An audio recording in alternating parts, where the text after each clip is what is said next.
about a month away from the government shutdown. There are two major questions that are going to be essentially on the table as to whether the government shuts down. One is, do the Democrats refuse to participate in the process whatsoever, or at least in the voting process? Do they refuse to vote for a budget bill? I guess 14th is a Friday. Do they refuse to vote for a budget bill because of all this stuff that's going on? We don't know what the status of what's going to be going on a month from now. And if they withhold all their votes, that means that essentially the Republicans need every vote that they have in the House. They have a margin of what, 3 or 4 by March 7th? And they need every one of those votes to vote for the bill. The problem that they have is they want big tax cuts. They're going to do reconciliation, so they don't have to worry about the filibuster. They've got 2, I think, bites at the reconciliation apple in 2025 because of the way that scheduling goes. Reconciliation is a special bill that is privileged and is not subject to the filibuster. It's an up or down vote in both houses. The problem that they have is that they want to pass these huge tax cuts for rich people. But they also have some members of their party who believe that adding to the deficit or debt, even if it's to cut taxes, is a sin, a mortal sin. And they need to offset these tax cuts with cuts to people maybe getting food from the government or getting health care or whatever it is. And there's just the math does not add up unless they start to look at things like non-discretionary spending, that being Social Security and Medicare. It's non-discretionary because those are self-paying. They come completely distinct from the operational budget that we have on an annual basis.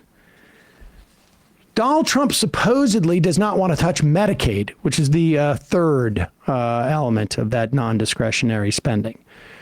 He doesn't want to touch Medicaid, supposedly, but the Republicans do. Here is mandatory spending, again, something that just happens. They don't vote for it. It's not in the operational budget of the U.S. government. And here is Representative Riley Moore of West Virginia on with Maria Bartiromo's on Fox Business.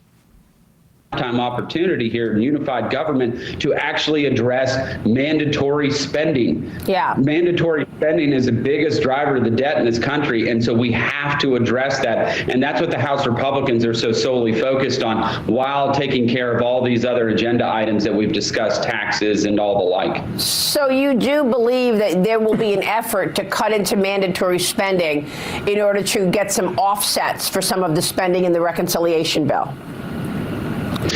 Yes, that's what we've been discussing. And as I said, I think this is our once in a lifetime opportunity. You know, you see government shutdowns over discretionary spending all the time in the appropriations bills. Just to be clear, discretionary spending is only 26% of every dollar that's spent annually in the United States. So we got nearly you have a lot of choices, mandatory. And if we don't address that, I mean, we're in a world of hurt. You got 75% of it's mandatory spending. Time opportunity. You notice how they frame this conversation in a way that just completely precludes the obvious solution. If they were really, they care, and I understand that taxing and spending, it's a whole different thing, but just using their premise against them, if they really cared about reducing the deficit, they could just raise taxes. They could raise taxes on the rich. That's how you're able to raise more revenue, and then that would begin to shrink. But that is not what they want to do. So they need to find it another way, which means cutting into the healthcare for millions and millions of people. We have like 61 million people who are on social or on Medicare, 71 million people who are on Medicaid. That's all a part of the mandatory spending program. Yep. 72 million, sorry. So they're going to come for Medicare and Medicaid and Social Security. And CHIP, 7 million kids are on, which is like essentially for low-income children that health care. They'll come for that as well. Because there's just not enough in discretionary spending for them to cut. And half of that discretionary spending is the military, and they ain't going to cut that. But what about the woke they're stuff? going to cut out the woke stuff. Yeah. What's the dollar figure on the woke stuff? $75. $75. Right. But it needs to be an increase to keep up with inflation, so. $78. They will raise the military budget. Mark my words, like they do every time. They will raise the military budget. And I think they're probably going to target SNAP, that's a part of mandatory spending. No, SNAP is not. CHIPS is not. These are all discretionary. Okay. Except there will be a shift in military spending. It's going to be from the established contractors to Palantir. Hey, folks, don't forget to hit the subscribe button and check out our daily show. We do it every day at 12 p.m. Eastern for about 2.5 hours. We even take phone calls. You should check that out.